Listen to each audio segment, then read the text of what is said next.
We don't want your type here. Marcus Stone's hand gripped the elderly man's arm hard enough to leave marks, pulling him toward the exit of Club Nexus's upscale restaurant. James Martinez, 78 years old, tried to maintain his balance as he was dragged past shocked diners, his worn jacket hanging loose on his thin frame, his weathered brown face showing confusion and hurt. "Please, my grandson is waiting," he started to say, but Marcus cut him off with a shove toward the door. "I don't care. Homeless-looking veterans scare our clientele. You're bad for business." James stumbled on the threshold, catching himself on the doorframe as the younger man's contempt hung in the air like smoke. But Marcus Stone had no idea that the homeless-looking veteran he was throwing out had once spent 72 hours under constant enemy fire, dragging wounded Marines to safety one by one while his own blood soaked through his uniform. If you believe veterans deserve dignity, not disgrace, type respect in the comments. James Doc Martinez had taken the bus 40 minutes across town to reach the Pearl District, where his grandson Carlos had insisted on meeting him for dinner. Carlos, 23, had recently graduated from law school and landed his first real job at a downtown firm. He'd chosen Club Nexus because it was trendy, upscale, the kind of place young professionals went to celebrate success. "Abuelo, let me treat you somewhere nice for once," Carlos had said over the phone. "You've done so much for me. It's my turn." James had protested. He didn't need fancy dinners, was happy with their usual diner meals.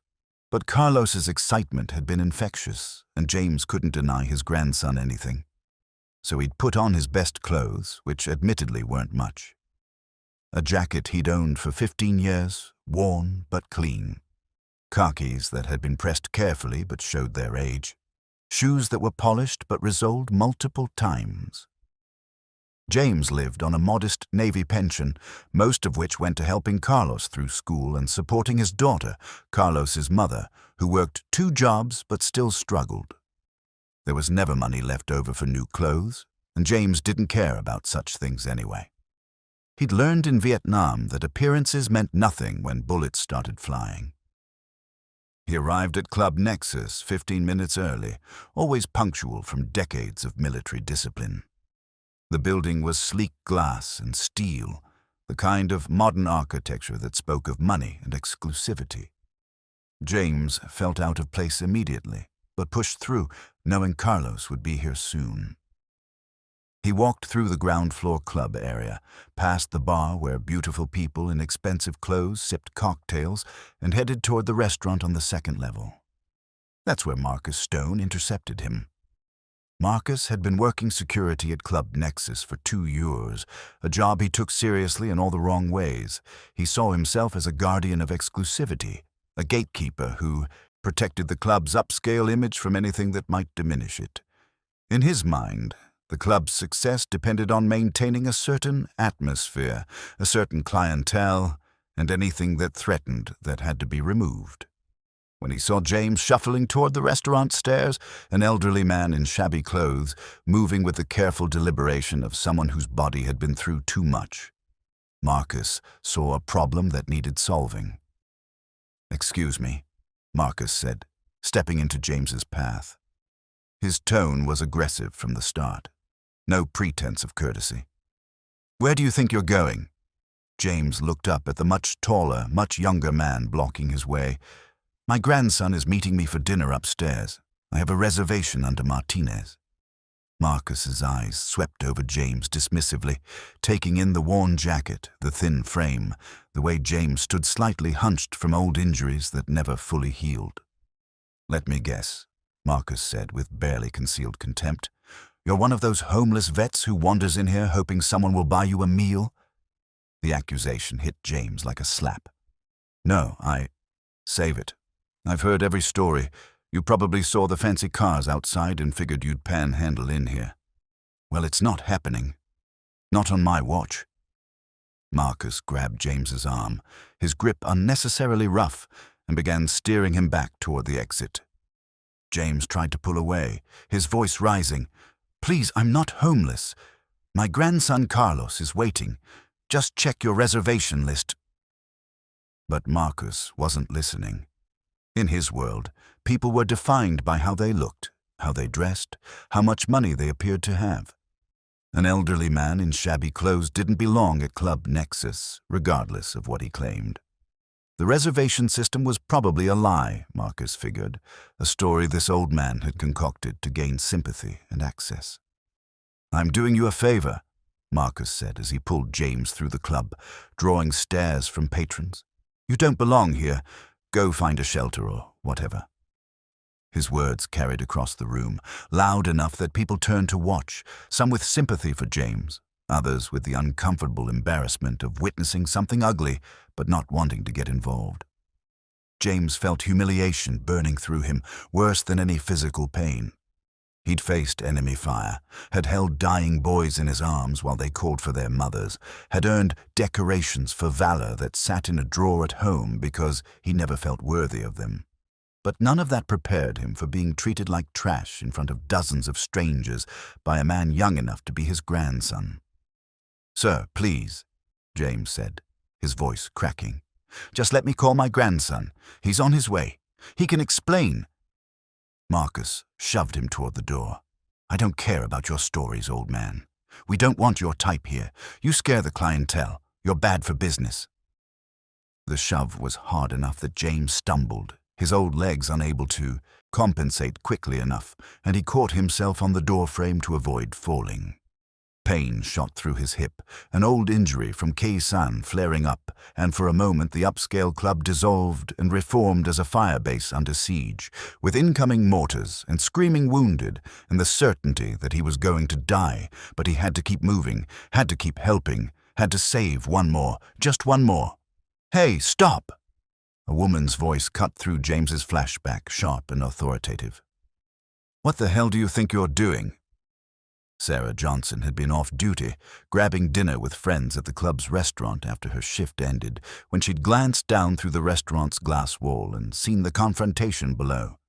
She'd watched Marcus grab the elderly man, had seen the rough handling, and something in her Marine Corps training had kicked in instantly.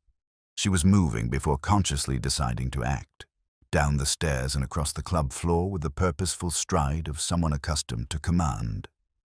Sarah was 38, an 8-year police veteran and a 12-year Marine before that. She'd deployed twice to Iraq, had seen enough of human behavior at its worst and best to recognize injustice when she witnessed it. Now, seeing Marcus manhandling an elderly man, she felt fury rise in her chest. "Ma'am, this doesn't concern you," Marcus said, not releasing James's arm. "I'm removing someone who doesn't belong here." Sarah was already pulling out her badge.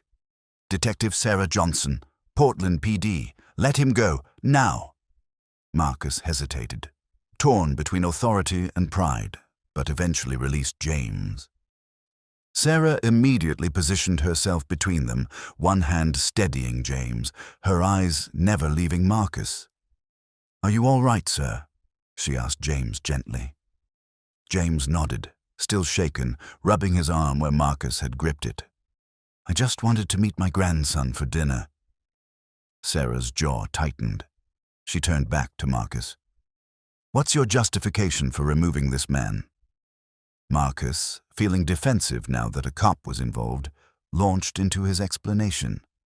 "He doesn't belong here. Look at him. He looks homeless. This is an upscale establishment. We have a right to refuse service to people who don't meet our dress code." Sarah's eyes narrowed. "Does this club have a posted dress code?" Marcus faltered. "Well, not posted, but there's an understanding." "So you assaulted an elderly man based on your personal judgment that he wasn't dressed well enough?" Sarah's voice had gone cold. "I didn't assault anyone. I was doing my job, protecting the club's image. Veterans like him just wander in here looking for handouts and—" "Veterans?" Sarah's voice rose. "You specifically targeted him because he's a veteran?" She looked at James with new attention, her Marine training kicking in, and that's when she noticed it. The small pin on James's collar, so worn and faded that most people would miss it. But Sarah didn't miss it. She recognized it, immediately. Navy Cross, the second highest military decoration for valor in combat. Her breath caught. "Sir," she said to James, her voice changing completely, becoming softer and filled with respect. "May I ask your name?" James's voice was quiet. "James Martinez, but people used to call me Doc." Sarah froze. "Doc Martinez, Navy Corpsman, Khe-Sanh." James's eyes widened in surprise. "How did you—" "Yes, that was a long time ago." Sarah's hand went to her mouth. She turned to the growing crowd of onlookers, her voice carrying across the club. "Do any of you know who this man is? This man that your bouncer just assaulted and threw out?" She didn't wait for answers. "This is Doc Martinez.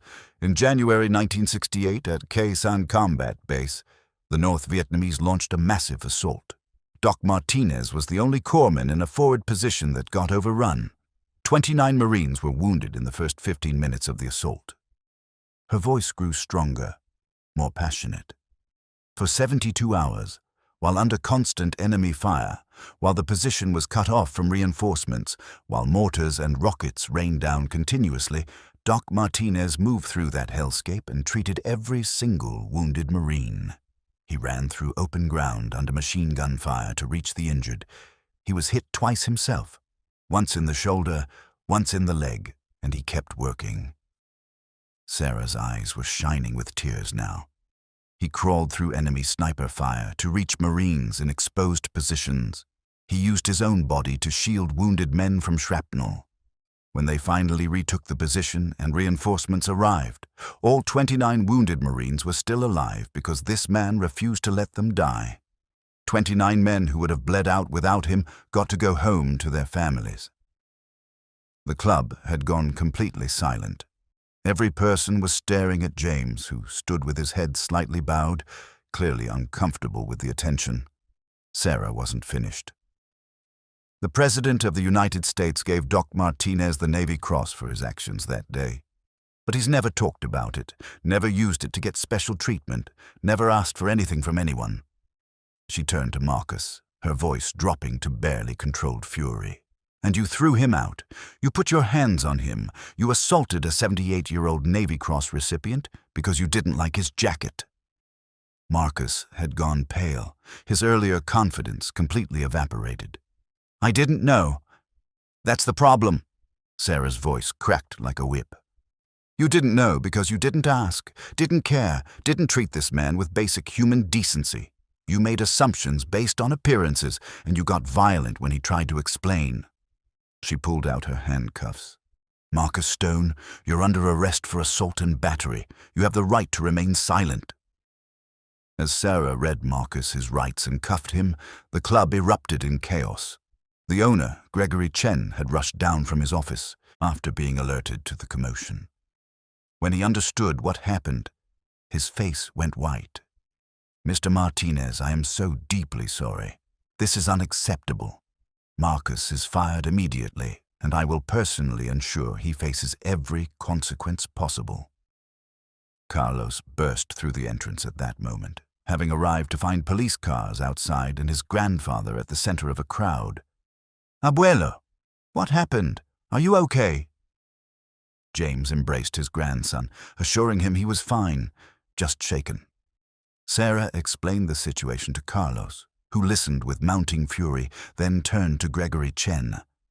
"Your employee assaulted my grandfather. We'll be filing a civil suit." Gregory nodded, accepting this. "I understand completely, and I want you to know that Club Nexus will face consequences beyond that. What happened here violates everything we should stand for." True to his word, the fallout was extensive. The Oregon Liquor Control Commission launched an investigation into the club's practices after Sarah's report detailed discrimination against a veteran. Security footage showed Marcus's rough handling of James, the lack of justification for the removal, and the assault. Club Nexus's liquor license was suspended pending review, effectively shutting down the business. Marcus Stone was convicted of assault on an elderly person, receiving jail time and probation. His arrest record and the circumstances, assaulting a Navy Cross recipient, made him unemployable in security work.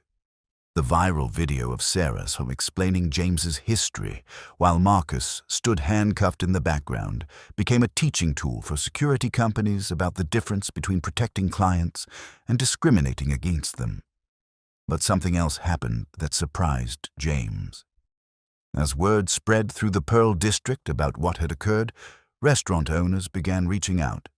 They'd seen the news coverage, had read about Doc Martinez and his heroism, had watched the video of Sarah's passionate defense. One by one, they offered James lifetime complimentary meals at their establishments. Not as charity, they insisted, but as respect, as recognition, as a small attempt to honor someone who'd given so much and asked for nothing. Within a week, James had offers from 17 restaurants in the district, all wanting to make up for how he'd been treated at Club Nexus. James tried to refuse. He didn't want special treatment, didn't need handouts, but the restaurant owners were insistent. "Doc," one of them told him, a Vietnamese immigrant who'd lost family in the war but harbored no resentment toward American veterans. "You saved 29 boys. Let us save you from having to cook sometimes. It's the least we can do." James eventually accepted, understanding that sometimes allowing people to give is a form of grace too. He and Carlos became regulars at a small Italian place 3 blocks from where Club Nexus used to operate, where the owner always had James's favorite table ready and never let him see a bill. Sarah Johnson visited sometimes, bringing Marine Corps friends who wanted to meet the legendary Doc Martinez. They'd share stories, compare deployments, laugh and cry over memories of brothers and sisters who'd served. Marcus Stone's life took a darker turn. The jail time was brief, but the consequences stretched out endlessly. He couldn't find work, couldn't escape the video that employers found when they Googled him. His relationship with his family fractured when they saw what he'd done, how he'd treated a man worthy of honor with contempt and violence. In his cell, Marcus had time to think about assumptions, about judging people based on appearances, about the violence he'd so casually inflicted on someone whose worst day had been more terrifying and dangerous than anything Marcus would ever experience. He'd thought he was protecting the club's prestige. Instead, he'd revealed his own character's bankruptcy. Years later, working a minimum wage job at a warehouse, Marcus would see elderly veterans sometimes and feel a wave of shame so powerful it made him physically sick. He'd learned his lesson the hardest way possible, through consequences that reshaped his entire life. But the lesson came too late to undo the damage, too late to apologize to the man he'd hurt. James Martinez continued his quiet life, visiting Carlos regularly, tending his small garden, attending church on Sundays. The Navy Cross remained in a drawer, rarely looked at because the men who died at Khe Sanh, the ones he couldn't save, mattered more to him than the recognition for the ones he did. He dreamed of them sometimes, heard their voices calling Doc, Doc in the darkness, felt the weight of their blood on his hands. The therapy helped, the medication helped, but mostly what helped was knowing that 29 families got to keep their sons and husbands and fathers because he'd done his job under impossible circumstances. That was enough. That had to be enough, because dwelling on the horror meant dishonoring the sacrifice, and James refused to do that. So he lived simply, loved his family fiercely, and treated every person he met with dignity, regardless of how they looked or what they owned. Because he'd learned in the blood and fire of Khe Sanh that appearances meant nothing, that heroism often wore shabby clothes, that the most important people were often the most overlooked. If you believe veterans deserve respect regardless of their appearance, that assumptions based on clothing or age reveal only the judge's character, and that service to others is the highest form of honor. Subscribe to this channel. Share this story. Let it remind you to look deeper, to ask questions before judging, to remember that the elderly person in worn clothes might have once saved 29 lives while their own blood soaked through their uniform. Doc Martinez saved 29 Marines at Khe Sanh. The least we can do is save him from humiliation at the hands of ignorant bouncers. Treat every person as if they might be a hero, because they might be, And even if they're not, they deserve dignity anyway. That's what Doc would tell you. And Doc knows better than most of us what really matters.